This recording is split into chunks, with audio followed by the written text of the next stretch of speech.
Bueno, ya estamos grabando. Entonces, hoy tenemos al doctor Neyman, nuestro amigo Neyman, que nos va a dar una continuación de la charla que quedó la semana antepasada, por cierto, ¿no? La semana pasada tuvimos otros detalles, discutimos otros detalles, pero esta semana continuamos con el tema y Neyman nos trae varias cosas importantes. Ya te voy a hacer coanfitrión, entonces, para, a ver por acá.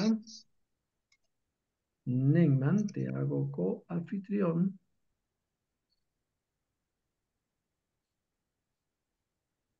Ok, ya eres co-anfitrión Ahora y sí, ya puedes sí. compartir pantalla. Bueno, Buenas noches, saludos a Neyman. todos. ¿Cómo estás, Matías?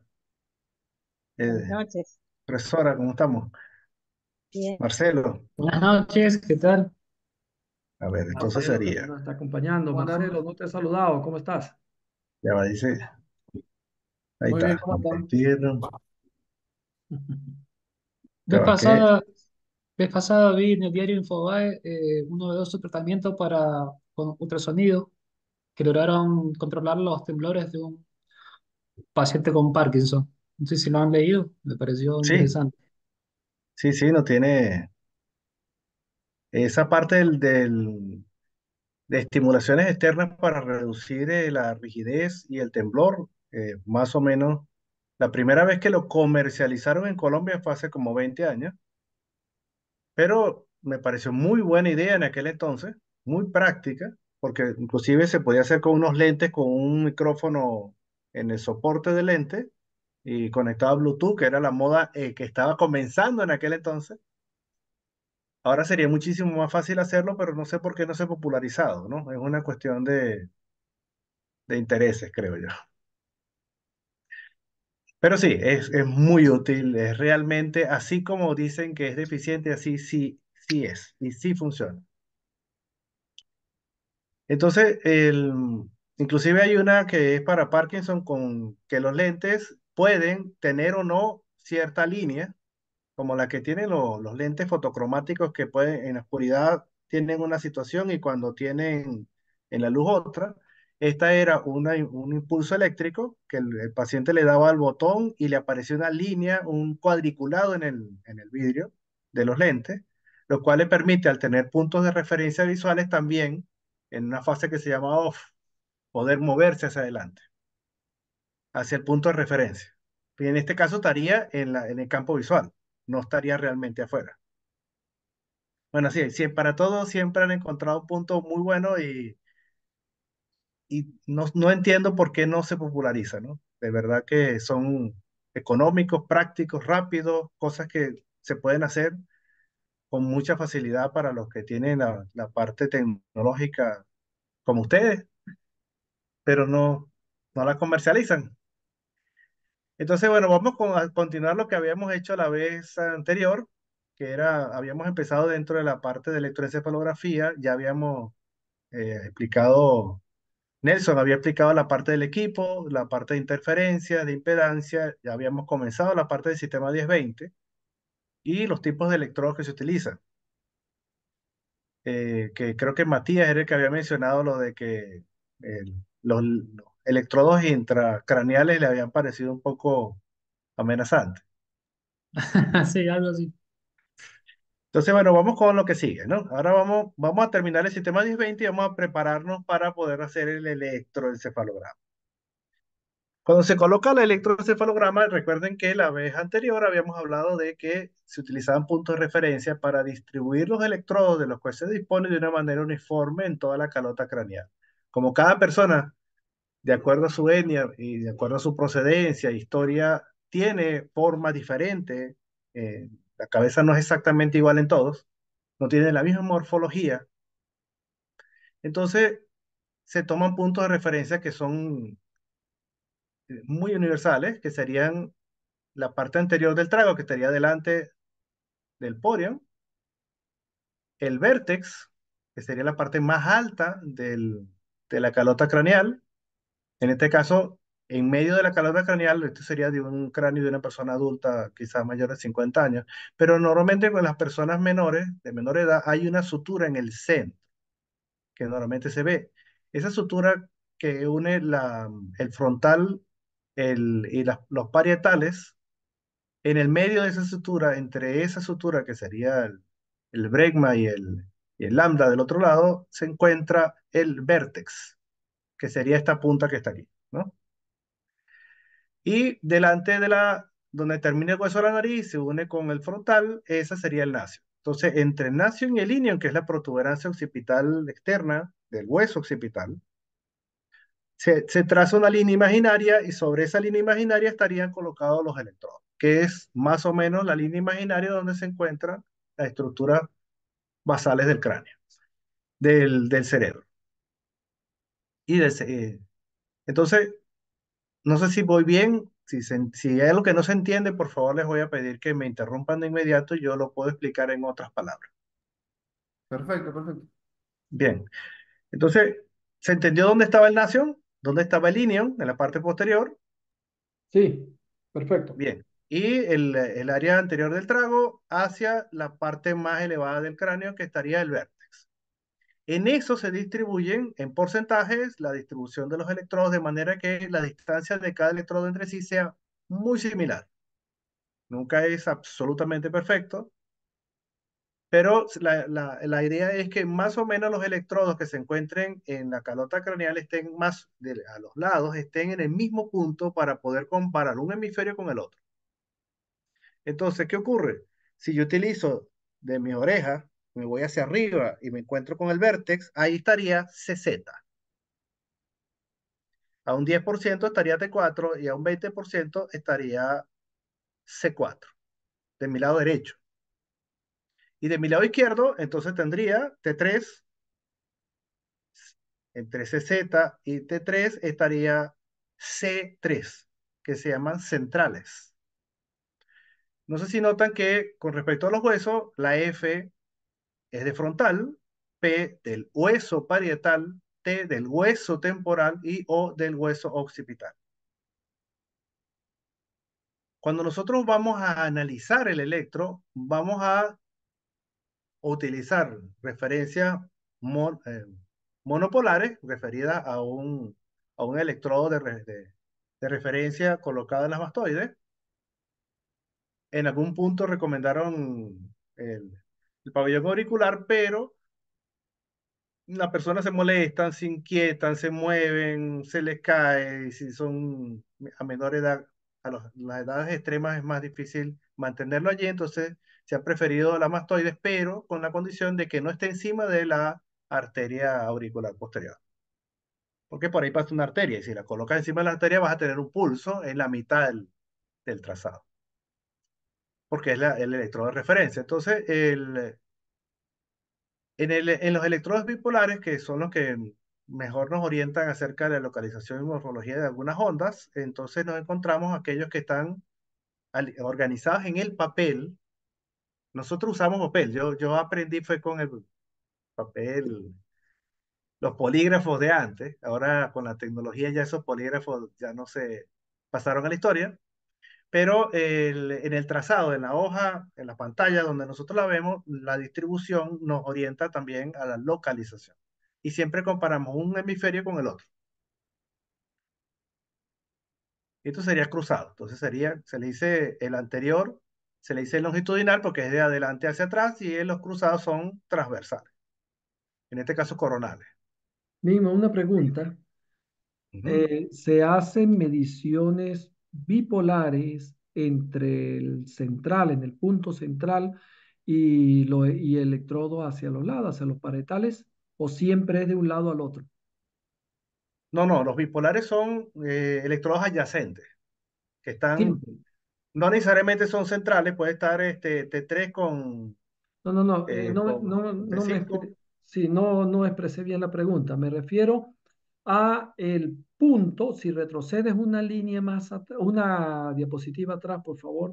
Ah, ok, Ajá. me refiero a que normalmente hago alguna medición con respecto a CZ, es decir, podría ser bipolar CZ con C3 o CZ con T3, o siempre es, por ejemplo, C3 con Normalmente C4. para fines clínicos, Ujú. sí se pudiera hacer, pero para que tenga significado como allí pasa debajo de CZ, pasa la arteria longitudinal, el seno, una vena inmensa que sería el seno venoso longitudinal superior. Normalmente allí no se evalúa bien la actividad cerebral. Sirve para servir de referencia y sirve para especialmente todo lo que serían ondas del vértex, que están entre CZ, C3, CZ, C4, en lo que es los usos de sueño. Ya. Pero me Puesto que si no refiero a, tenemos un a problema bipolares. de todo el sistema de sueño. Sí, Sí, me refiero a bipolares, ¿no? Nunca se, claro. no es común No, pero hacerlo con respecto a CZ, no es siempre es común, con pero sí respecto a se los demás. hace, sí se puede hacer y sirve de referencia y en un momentico te los voy a mostrar. Ok, Para algunas funciones muy específicas, sí. Para efecto de lo que serían ACV, epilepsia, limitaciones funcionales generales, normalmente no se utilizan como parámetro de referencia, pero para evaluar si la onda que estoy observando corresponde a una onda de sueño de fase 3, nosotros tenemos de sueño 5 etapas. De las 5 etapas, 4 serían sin movimientos oculares rápidos y la quinta es con movimientos oculares rápidos. Me gusta la mano así para que puedan leerlo de izquierda a derecha. Entonces, el sueño ligero y va profundizándose el sueño y después a los 80 minutos aparece estos 15, 10, 15 minutos de sueño REM. Y aquí, entre esta y esta, hay cierta actividad y entre esta y esta cierta actividad y entre esta y cierta actividad y por supuesto las ondas que nos interesa saber si corresponden a la fase 3 de sueño se ven mejor en CZ. correcto. CZ y las Entiendo, polares que entiendo, hagan. entiendo. Muchas Y gracias. así la diferencia de la epilepsia, porque hay ondas epilépticas que se parecen a esas ondas del vértex que se las voy a mostrar ahorita. ¿Sí se entendió? ¿Voy bien? Sí, perfecto, perfecto. Ok, entonces, vamos Sí, entonces sí, onda por perfecto. onda, ¿no? Estas serían no, son muchas ondas, son más incluso, pero las que para fines médicos se utilizan más son estas 9 ondas normales. Entonces las voy a explicar una por una. Normalmente, no sé en qué momento alguien solo explica 4, pero no, no es así. Aquí se las voy a mostrar una por una. Entonces nos encontramos con la onda delta, el símbolo, se utilizan símbolos griegos para representarlas, y es de 0,14 Hz. No sé si en, en algunos software yo tengo la oportunidad de poder colocar el cursor y que me mida de una vez la frecuencia, pero en y para fines didácticos, no tengo cómo hacerlo. Entonces lo voy a hacer, déjame ver si aquí está. Entonces, ¿qué hago? Lo que hago es que la puedo, como sé que desde esta línea, por convención, las líneas punteadas verticales corresponden entre sí a una distancia de 1 segundo. Entonces, no sé si ven que está el segundo es y la onda, una, pueden ser dos o tres, una, dos, tres. No tiene la misma morfología, pero igual son ondas delta. Son redondeadas y generalmente pueden tener entre 50, 100 y 200 microvoltios, como sería la que está marcada con la línea roja.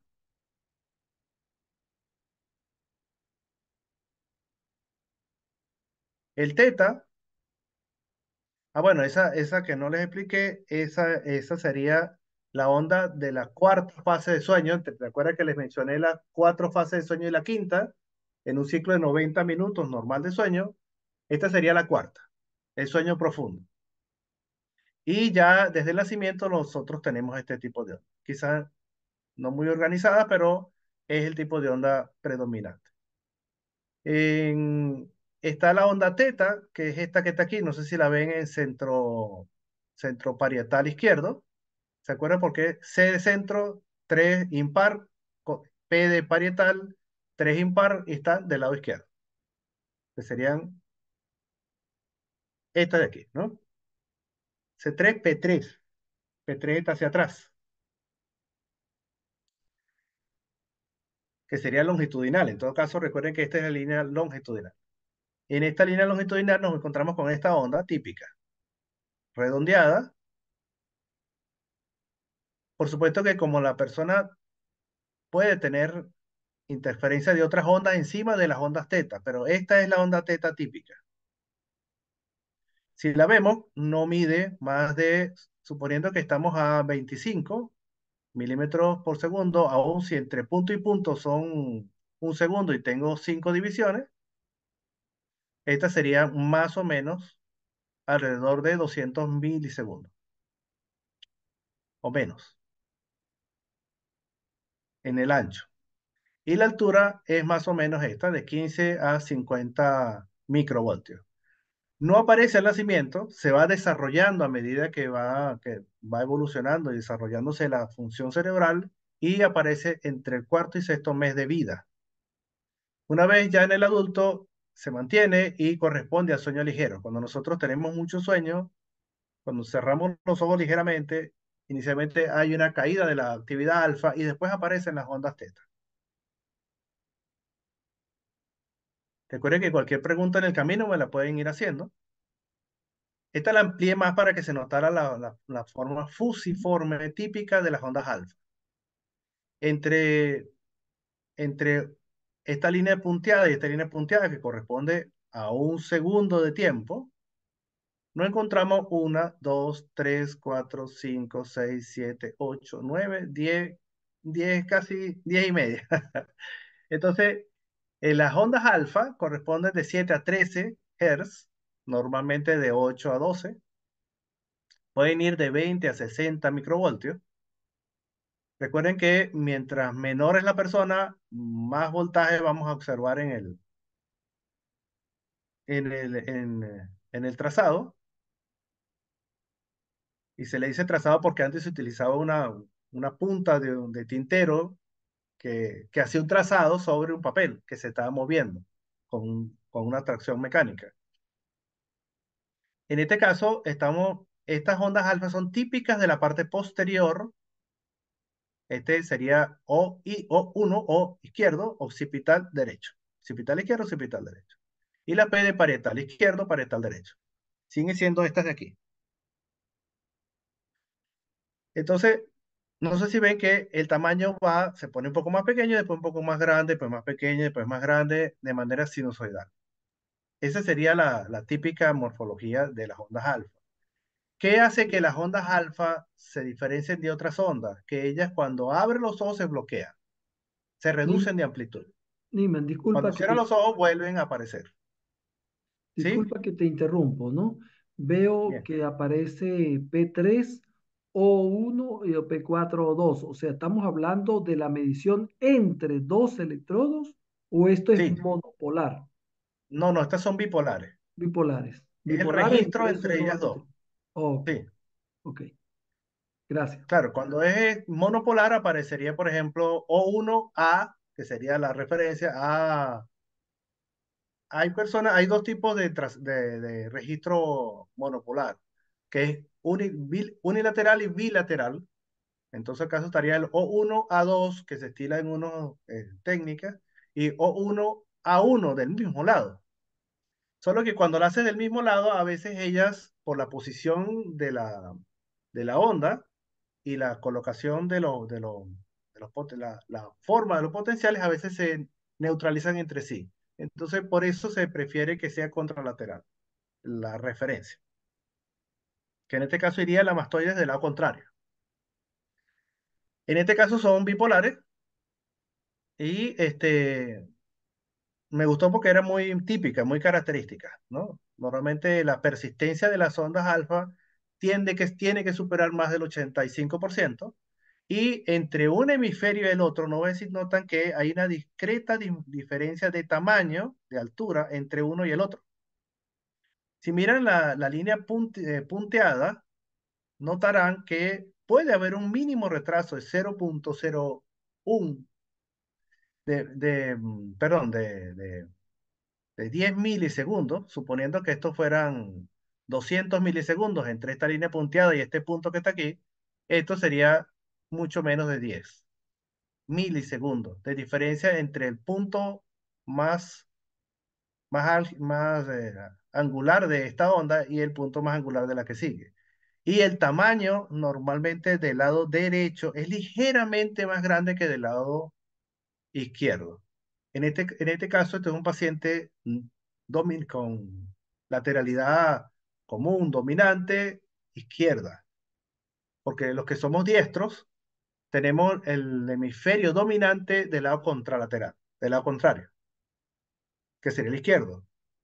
Ese hemisferio izquierdo tiene la amplitud de las ondas alfa discretamente menor, nunca más de un 50% con respecto al área, al contralateral. Nosotros decimos contralateral al del otro lado. ¿Voy bien? Sí, Neckman, ¿te puedo hacer una pregunta? Mira, Dime. ¿por qué ese gráfico son mucho más nítidas las ondas que en los otros como que tiene más ruido? ¿Es el gráfico o las ondas alfa No, no, son más nítidas que las las, otras? no, eso se le dice simetría, que sea sinusoidal y que sea sincrónica, que sería al mismo tiempo, y la bien modulado. Entonces, las ondas alfa son mejor moduladas que las demás ondas. Entonces, tienden a ser, en el tiempo, tienden a persistir con su morfología en una mayor proporción que ahorita la vamos a ver en trazados completos en situaciones específicas para que veas la diferencia que hay de acuerdo a la edad y la condición. Pues varía mucho. Entonces, Perfecto, hoy perfecto. solamente vamos a hablar de electro normal, ¿no? Pero sí, las ondas alfa tienden a ser mucho mejor organizadas que las tetas y mucho mejor moduladas que las ondas tetas, sí, que las anteriores, que sería la anterior sería esta, ¿sí? Sí, la Está la onda delta. teta, pero ven que esta hay una entrelazamiento entre la actividad beta que está debajo, la teta y el inicio Sí, de una más lenta, que serían estas, que están intercaladas con las otras ondas. claro, nos cuesta El más caso identificarlas, las otras no del son más tronco nítidas. parietal porque están todas. En cambio, cuando pasamos a la siguiente, en el área occipital normalmente ellas predominan por encima de las demás. Además que tienen más voltaje también.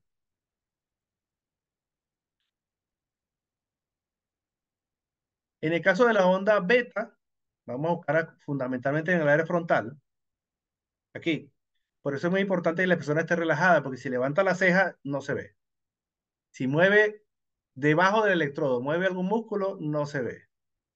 Entonces, para poder verla se necesita muchísima relajación y una impedancia muy baja para poder observar la actividad beta, por lo menos una impedancia menor a 10 kiloohmios. El, en este caso estamos comparando F3 con FZ. FZ está aquí en el centro y FZ con F4.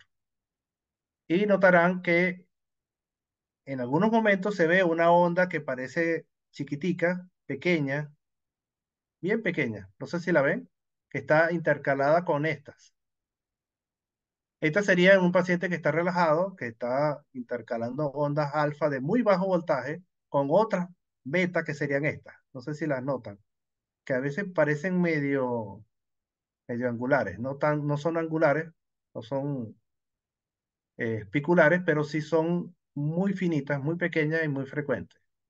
Entonces, entre un segundo y el otro segundo pueden haber 20, 21, 22.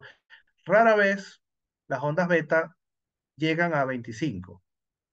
Ya por encima de lo que sería, entonces, algunas personas lo han clasificado beta baja, beta alta, de acuerdo al nivel de función, si es porque está atento, si es porque tiene los ojos abiertos o porque teniendo los ojos cerrados aparecen estas ondas, como fue este caso, de una persona que tenía mucha ansiedad. No les he estado comentando bien la parte de los comentarios. Cada onda tiene predominio en ciertas condiciones específicas.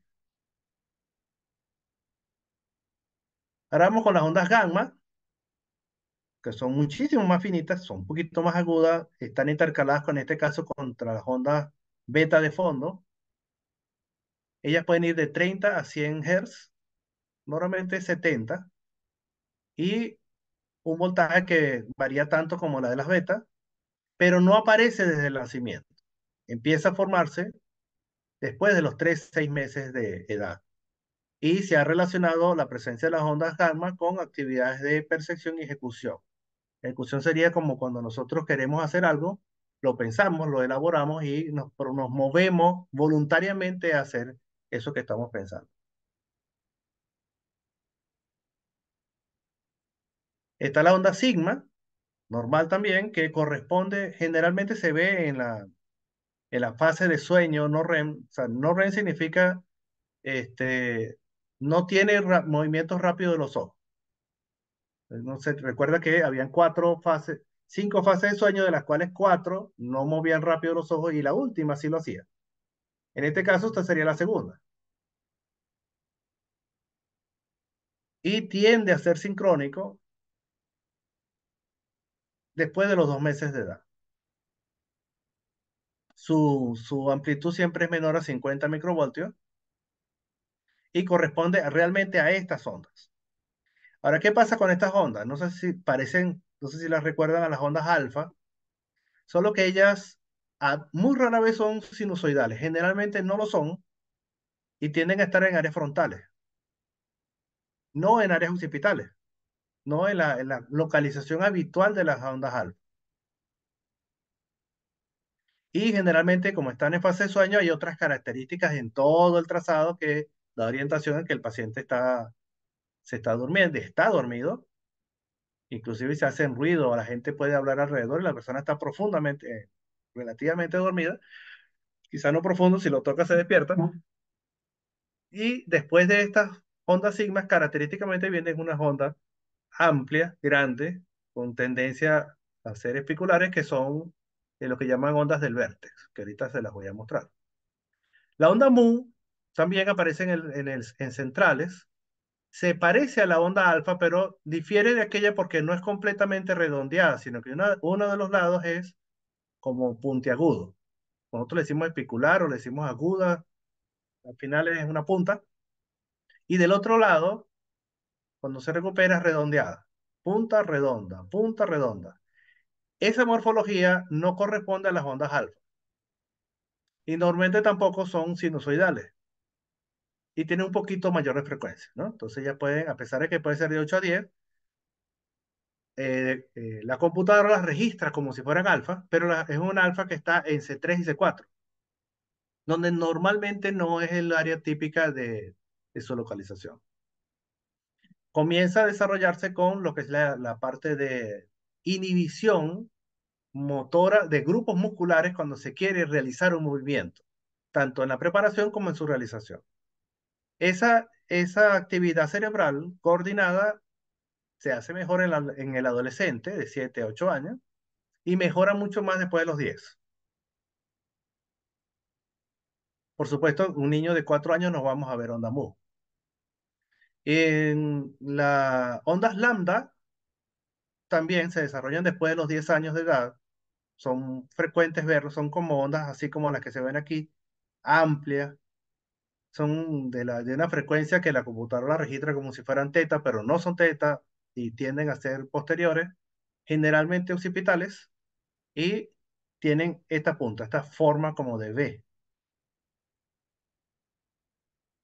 V. También tienen estos parámetros de referencia y por supuesto nos encontramos con las famosas ondas Alberta. Entonces les vuelvo a traer las ondas mu que les había mencionado, perdón, las ondas sigma, que serían, no se le dicen, la mayoría de las personas las llaman como ondas de uso de sueño, como el carrete que se utilizaba para coser en la Edad Media. ¿Sí lo recuerdan? Bueno, el uso de sueño precede a las ondas estas amplias, grandes de 2 Hz. 2 Hz porque este sería un segundo, otro segundo, y en este segundo pueden entrar 3, 4 ondas de este tamaño, bifásicas. Ellas, que son las ondas del vértex, generalmente vienen precedidas por estas ondas uso de sueño o onda sigma, el complejo completo de todas ellas se llama complejos K y corresponden generalmente a sueños no REM de fase 3 y son de gran tamaño. En tamaño son casi como las de la onda delta. Hasta aquí vamos bien. Se entienden Bien, las perfecto. los 9 tipos normales Una, de ritmos. Sí, una de perfecto. las cosas que una vez había visto, no sé si es así, que creo, la onda gamma también es cuando uno está muy alterado, está enojado o cosas así. ¿Puede ser? Y cuando estamos enojados normalmente tenemos mucha actividad beta y gamma, se llama, ambas. Bien, Y se bien, bien. superponen. Entonces Ajá, en el trazado vas a ver una muy finita y otra un poquito más ancha, pero igual por encima de los 30 Hz. ajá, bien. Esto sería un ejemplo, ¿no? Pero aquí ahora yo les voy a preguntar a ustedes a ver si me entendieron. No sé si ven estas ondas de aquí, ¿estas serían qué tipo de onda? La de arriba, la del frontal. Bien. ¿Cómo se llamarían estas ondas? Este ritmo, delta, teta, beta, ¿no? Ninguno. Eh, Arriésguense.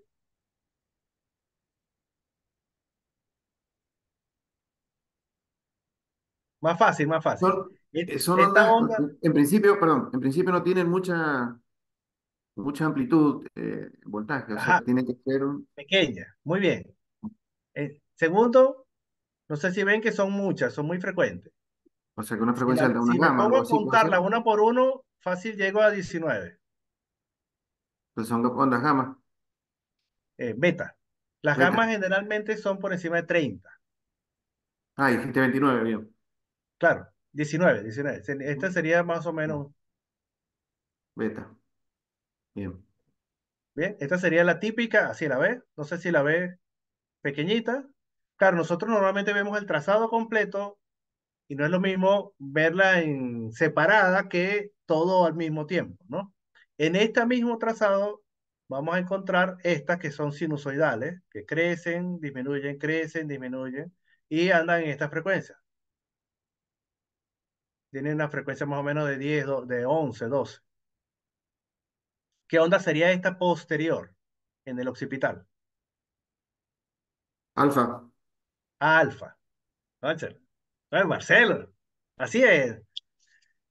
No hay más voluntarios. Entonces, vamos con otro ejemplo. Este sería un ejemplo de un test basal normal en un electroencefalograma. En una escala, siempre tienen que ver la escala. Las personas, nosotros nos aprendemos cómo se ven las ondas en diferentes tamaños.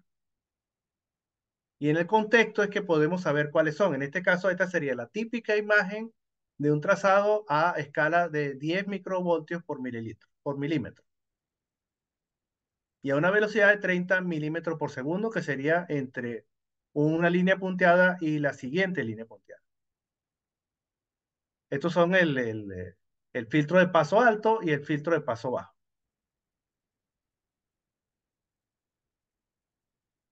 En este caso, aquí están intercaladas las ondas. Aquí esta persona tiene somnolencia, a pesar de que es una actividad basal, pero lo traje para que vieran cómo a medida que está en el frontal F, son de pequeño tamaño y a medida que vamos hacia atrás, hacia el occipital, cada vez son de mayor tamaño. Que cuando vean a escala, esta escala 7, pero lo que pasa es que el paciente era joven. Esta es más o menos 10 de una persona de 30 años.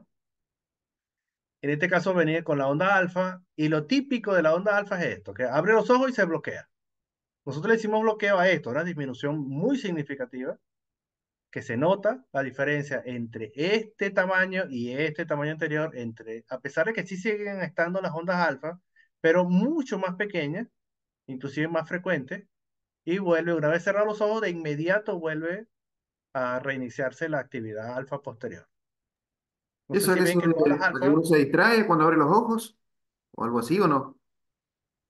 ¿O mm, pierde concentración? no, no, ¿No?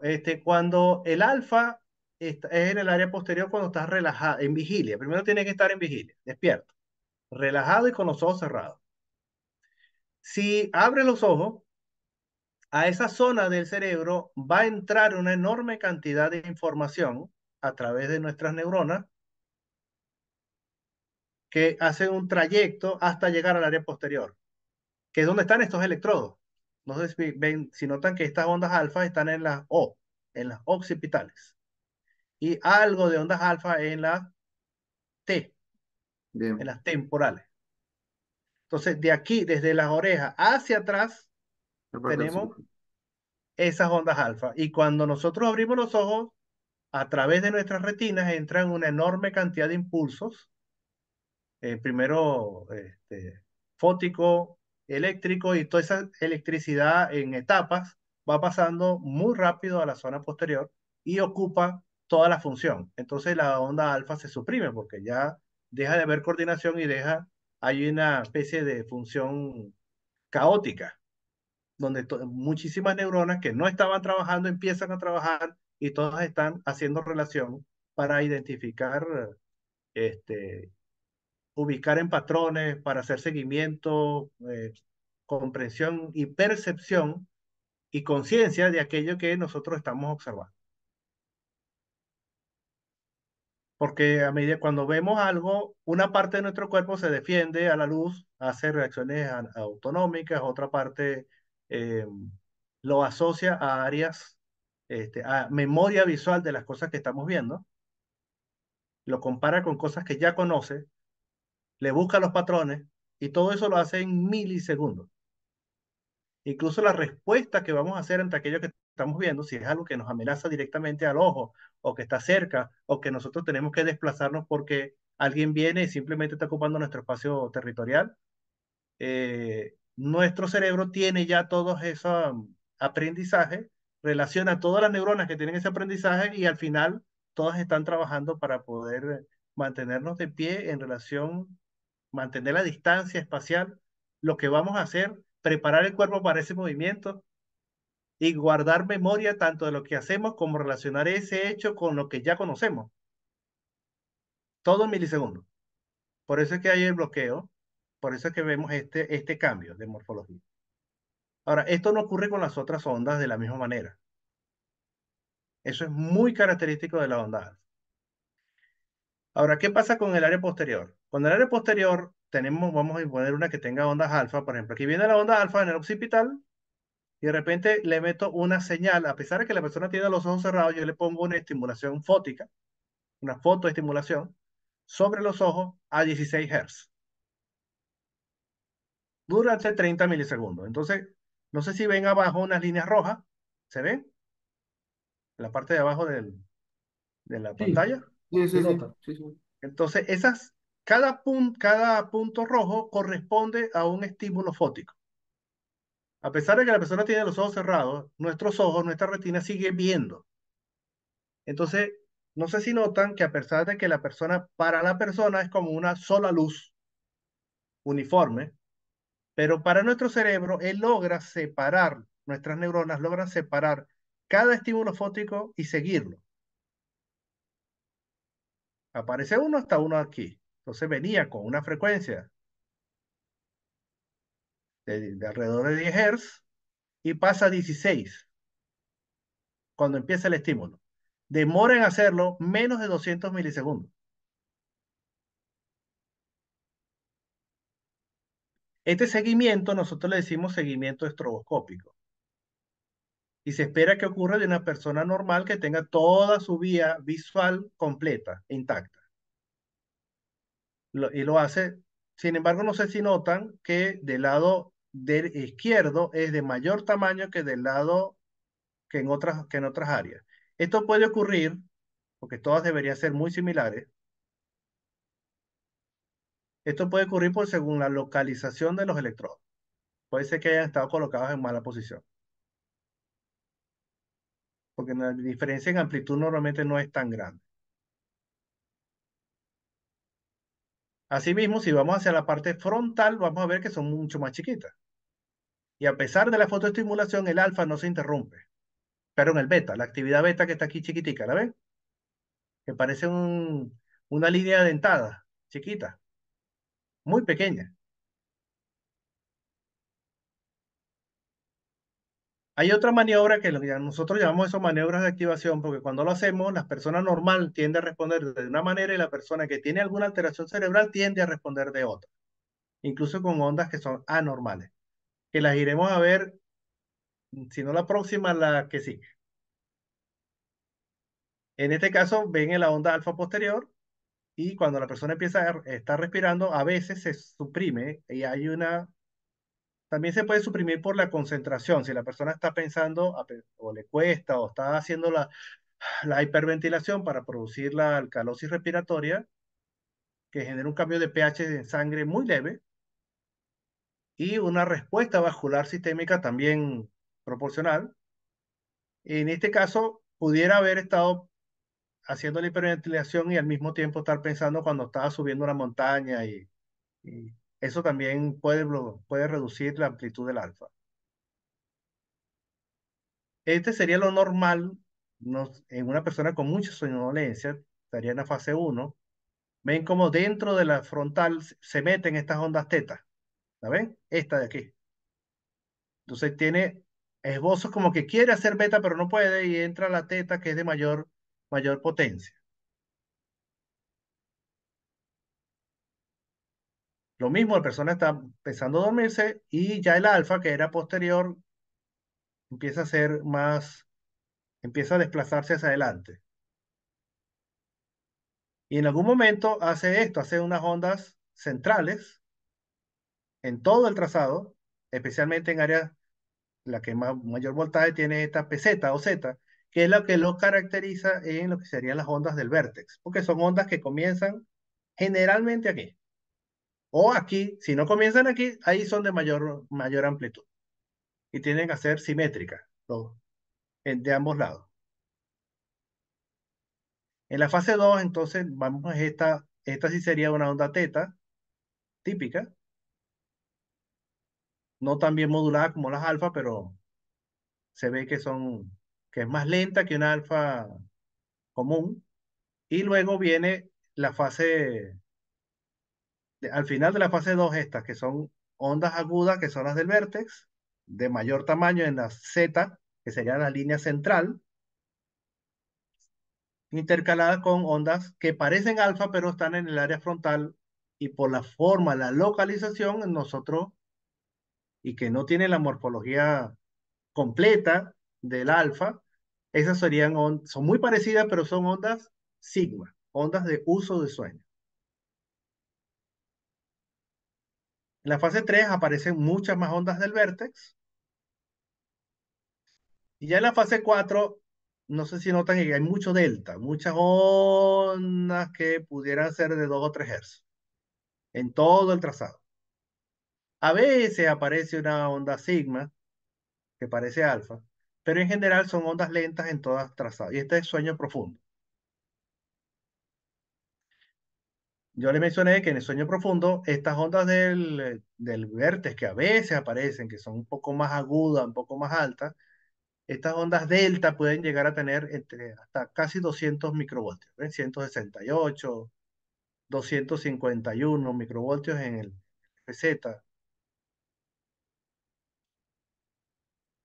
Y esto ya despertando. Hay personas que hacen esto, vienen de un sueño ligero, hacen el ronquido, se ahogan un poquito y después aparece una onda alfa difusa y vuelven a entrar en fase 2, pero ellos tienden a despertar y volver otra vez a dormir.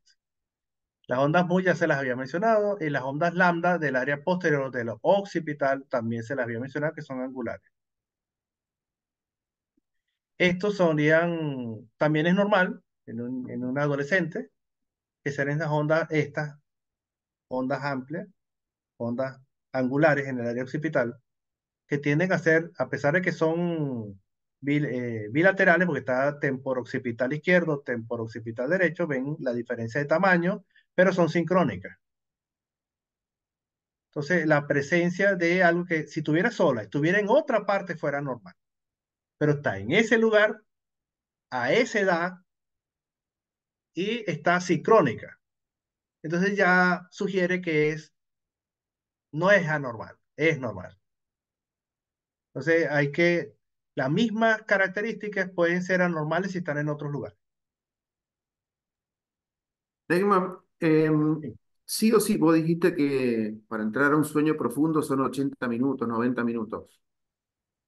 Para Ese llegar al sueño tiempo, profundo son como 70, porque la última fase de sueño profundo eso es variable. Hay personas que su ciclo de sueño es de 90 minutos, que es la mayoría, pero hay personas que tienen 120. Y yo tengo alrededor de 80. O sea, ya yo no tengo, yo tuve 90 minutos cuando tendría 30 años, pero ya a esta edad, mi ciclo es 70 y algo, setenta y y la cinco. pregunta era que si no depende de qué tan, por ejemplo, cansado estés, suponete que llegás con mucho sueño, lo mismo, ese Sí, lo mismo. tiempo no se modifica, no tiene nada que Es ver a que para estás cada en persona, o sea, cada persona consigo misma. Sí, sí, sí, sí. ¿Qué ocurre en el electro? Nosotros hacemos electro en una persona y, por ejemplo, su onda alfa es de 10 Hz. Si lo hacemos al año, su onda alfa tiene que ser de 10 Hz. Porque si la onda alfa es de 6 Hz, perdón, 7, 8 Hz, ya hay una normalidad y hay que averiguar qué ha pasado en ese año. Nosotros cambiamos, evolucionamos tanto en las ondas cerebrales como en la maduración, como en el tamaño de las ondas y su distribución, pero lo hacemos muy lentamente en el transcurso de la vida. Claro, más rápidamente cambia entre la niñez y la adolescencia, pero sería ya los cambios electroencefalográficos en el proceso de maduración. Sin embargo, una persona adulta relacionada consigo misma tiende a ser igual en muchas funciones cerebrales, por lo menos electroencefalográficamente y en los ciclos de sueño también. Bien, bien. Hay muchas cosas que pueden alterar el ciclo de sueño. Si el ciclo de sueño normal de una persona tiene al año que ser normal, muy similar a como lo era el año anterior. Ahora, si la persona eh, en el transcurso hace un problema de faringe, de nariz, un golpe, un trauma, un accidente, empieza a hacer una apnea obstructiva de sueño, eh, tiene una alergia o desarrolla una nueva enfermedad, por supuesto el patrón va a cambiar.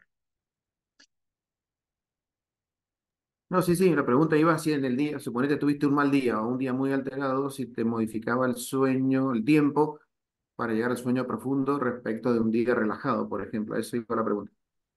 Lo que pasa es que la Pero, pregunta tiene muchas respuestas. Vamos a está suponer un bien. ejemplo más detallado. Si durante ese día esa persona estuvo profundamente angustiada, dejó de comer por la misma angustia, entonces ya está haciendo alteración bioquímica. Hace hiperventilaciones con frecuencia, entonces se le vive furioso.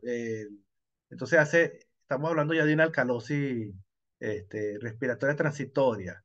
La persona hace contracción muscular y entonces ya tenía un síndrome facetario entre los cartílagos de la cervical. Duerme mal, empieza a despertarse. Tomó agua antes de dormir porque se le olvidó todo el día por la rabia, no tomó agua. Lo hizo al final del sueño, se va a despertar. Por supuesto que el ritmo circadiano de sueño se va a alterar. Sí, inclusive cuando las personas hacen cambios, lo que llaman guardias nocturnas, diurnas, ellos empiezan con una normalidad y después de las guardias, después de un mes o 2 meses de hacer guardias, les cambia el ritmo circadiano. Y sí, cambia el tiempo. Entonces, la respuesta es sí, depende de, depende de las circunstancias específicas que hagan cambios metabólicos relevantes. Bien, bien.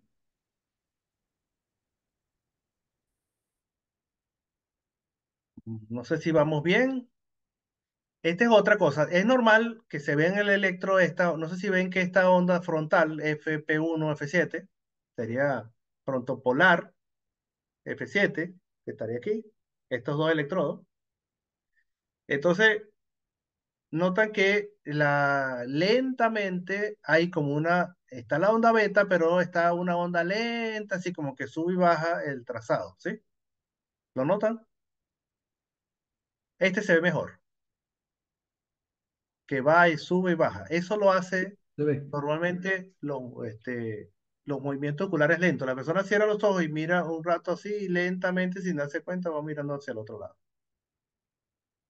Si, como está de los dos lados, yo pienso que es eso, que es un movimiento ocular lento.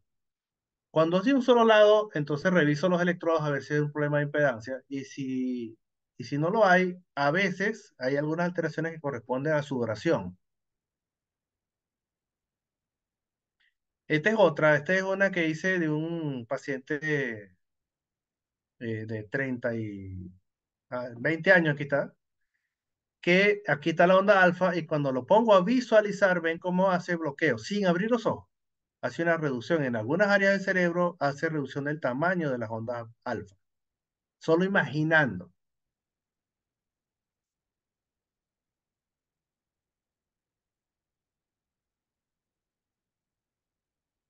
Esta, esta era otra cosa.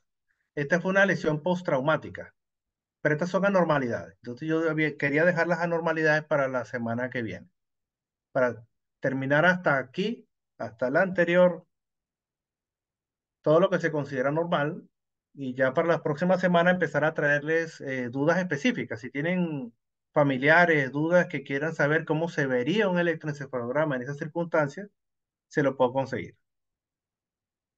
Y si tienen alguna pregunta, Neyman, de la diapositiva anterior, cuando dice que se le eh, propuso a la persona visualizar esta. hubo esa respuesta en la onda alfa, entonces Ujú. podríamos decir que la onda alfa también responde a la imaginación. Sí, sí, responde a la imaginación. Cuando es visualización, responde también a la, no mucho a otras cosas, pero sí mucho a eso y a la apertura ocular Perfecto, perfecto. y a la fotoestimulación. Viste que con la fotoestimulación se suprimía el alfa y todo el área posterior seguía la onda de estimulación. Correcto, sí. O sea, es muy importante todo lo que tiene que ver con la parte de visión. ¿Esta onda alfa se presenta de alguna manera o tiene una respuesta especial en las personas que han perdido la vista? O sea, personas que están enfermas de la visión, por decir algo. Y también en la problemas de visión hay muchos grados, ¿no? Lo importante es la relación de retina occipital.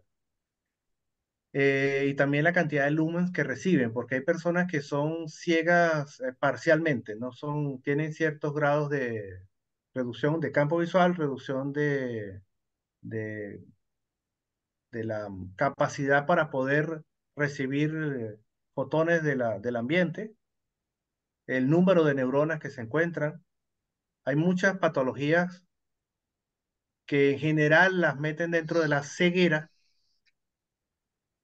y que ya te voy a buscar, pero sí, efectivamente se altera no la morfología, pero sí la capacidad de la reactividad de la onda alfa a ciertos estímulos visuales en alguien que, de acuerdo al tipo de lesión visual que tenga, reciba o no reciba menos estímulos en lo que llaman células ganglionares de la retina. Correcto, correcto. Esa es una muy buena pregunta que voy a buscarle imágenes de electroencefalografía en una situación similar. Sí, una persona que está completamente ciega, o sea, ¿cómo sería la respuesta, ¿no? Ese patrón de respuesta? Porque si puede responder a la imaginación, también quiere decir que probablemente en un ciego pueda haber algún tipo de cambio de respuesta, ¿no? Porque estaría visualizando algo que no está presente en la Claro. visión, indudablemente, ¿no? Es interesante esa Claro, parte. depende, hay personas que son ciegas posteriormente, son adquiridas, y otros que nacen con ceguera. Sí, correcto, La reactividad es diferente en ambos. correcto. Por eso es que ahora los chips colocados intracraneales van a ser probablemente un éxito a la hora de transmitir desde un sensor ocular, transmitir la señal directamente al área occipital. Está complicado esa parte, ¿no? Pero no creo que todavía se pueda lograr. Pero bueno, hay muchos indicios que están apuntan. en eso en este momento. Sí, lo veo complicado, ¿no? Porque no es estimular una neurona específicamente, sino la coordinación entre miles de neuronas que de una persona a otra se acomodan de forma diferente para hacer un mismo trabajo. O sea, Claro, pero ellas aprenden, entonces pueden sí, aprender y relacionan. Entonces pueden inclusive, quizá no ver al principio, pero si aprenden una codificación, se pudiera, por lo menos lo que serían las distancias, que si tienes un objeto delante o un objeto detrás, a qué distancia lo tiene, interesante esa bajar una parte, sí, escalera, correcto, subir otra escalera, cosas que parecen fáciles que son muy complicadas desde claro, el punto de vista neuronal. eso es verdad. Bueno, no sé si hay alguna otra pregunta o alguna observación al respecto para el doctor Netman. Bien, No, no, de mi parte no.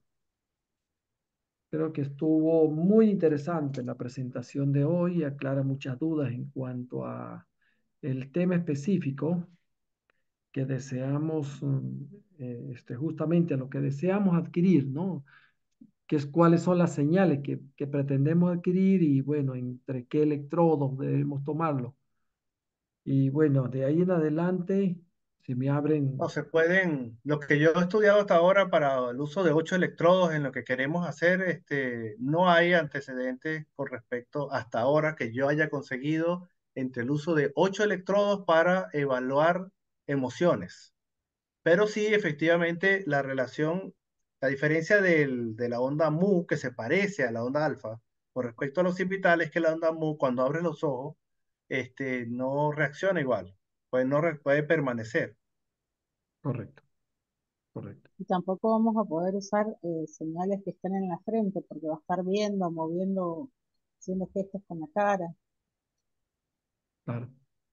Sí, hay mucho, Claro, no había pensado en eso, cierto. sí, hay muchos temas ahí que hay que tener en cuenta, ¿no?